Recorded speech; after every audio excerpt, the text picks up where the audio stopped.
Hi, I'm Carla from Still Life Flowers, and I've teamed up with Montezuma's The Extraordinary British Chocolate to bring you some of my tips and tricks for arranging beautiful flower displays at home.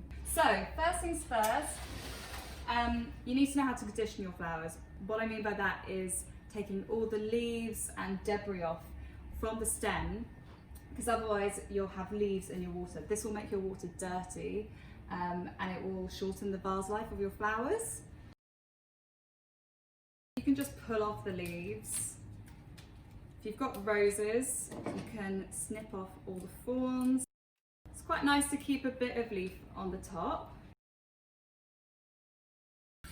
Just filling a vase up with water, as you can see.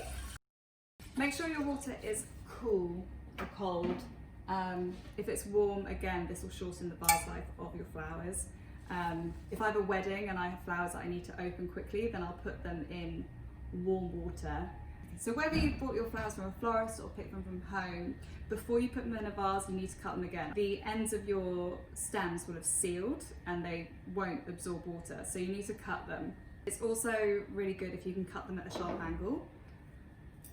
This way you create a large surface area that your stems will drink more water.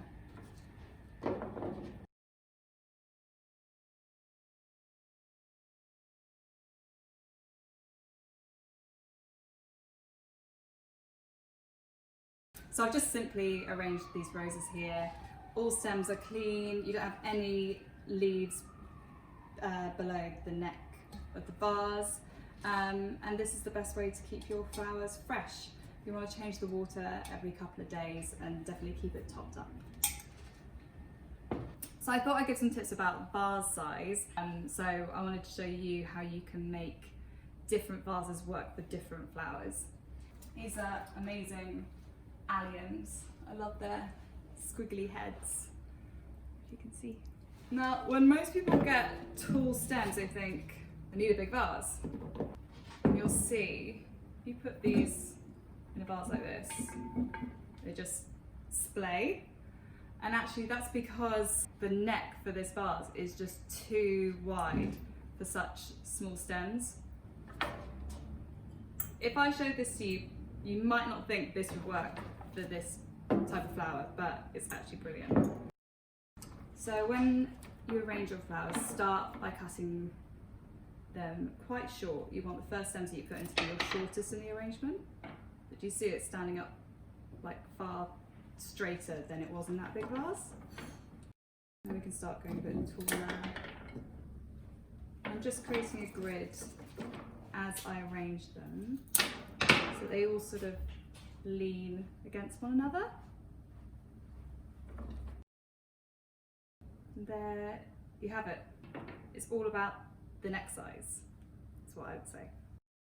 So on the flip side of that, I thought I would show you how or what to do with stems that are too short for the vase that you have. So for example, I've got this big, lovely ceramic vase, which I want to use. And I've got these lovely California poppies and heleniums. Let's have a go putting them in here. So, as you can see, this is just way too tall for these flowers. Okay, so let's take those out there. So if you've bought your flowers from a florist, you might have some cellophane left over. Keep it, reuse it. I don't think it's recyclable, but a lot of it's biodegradable, mine is. So you can pop it in the vase. And then just test, before you put water in, to make a big mess, just test that if you put your stems in, does that then bring the heads of your flowers to the height that you want? Because you might need less, you might need more. I think that's going to work for me. So I'm going to fill the vase up with water now. So I'm going to start with my short stems. I like how these actually come over the lip of the vase. Flowers are meant to fall and droop and, you know, they're not all grown like this. Start putting some of the heleniums in.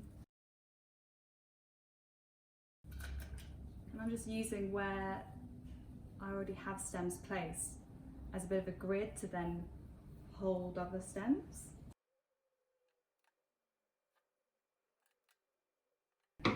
a lot of florists, and I guess traditional floristry design tells you to have very balanced shape, all same size stems, and sort of mix your flowers so that they're balanced in your whole arrangement. But as you can see, I'm really grouping where I have the heleniums and the poppies, and then just blending them together. I think grouping flowers just looks more impactful, more natural, and modern actually.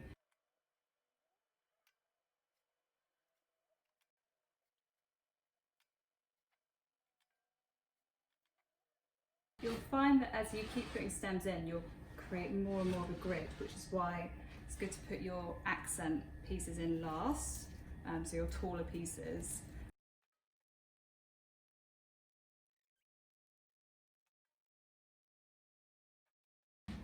So you have it. You can see that I've focused all my flowers at the front. If you're creating an arrangement on a mantelpiece or fireplace, don't waste your flowers at the back, but all the pretty at the front. So yeah, there we have it. Okay, so last tip for you, if you've been lucky enough to have a garden during lockdown, and you're even luckier to have beautiful garden roses, you might not want to lob them all down to put in a vase arrangement, but you might want to bring a couple indoors, well, because they're beautiful. So I'm going to show you how to make an arrangement with just a couple of stems rather than something full, which most people feel like they need to do. I'm going to use a bowl and actually do a sort of ikebana inspired arrangement. Ikebana is really about championing the shape of each stem, and the negative space between the stems is just as important as the placement of the stems. So you need a bowl. Doesn't need to be a floristry bowl, might even be a pot, but a bowl that can hold water. Now you might not have one of these, but you can get them on the internet. It's a flower frog. You can see that. It's basically a pin pad, and they're really heavy. And then you also need to buy flower fix, which is this like, it's basically like blue, not blue, green blue tack, and it's water resistant. Just pull it off, literally beautiful.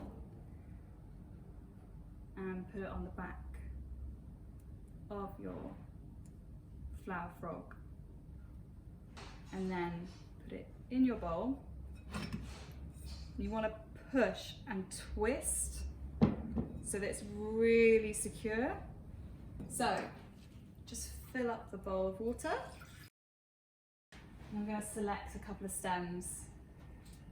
So I'm deliberately looking for one shorter stem and one taller stem to create this asymmetry, which is key to ikebana as well. So cutting at an angle, and then you just push the bottom of the stem into these prongs. There we go. Okay, so just figure out where to put the shorter stem, and if you imagine the prongs like this, I'm pushing it down like this, so the prongs are going into the stem. There you are. Not strictly ikebana, but ikebana inspired arrangement using a couple of stems. You can create the same thing with a lot of things from your garden: hydrangeas, dahlias, starting to come into season now. I hope you've enjoyed these tips, and for more ideas, follow #Montezuma's Moments.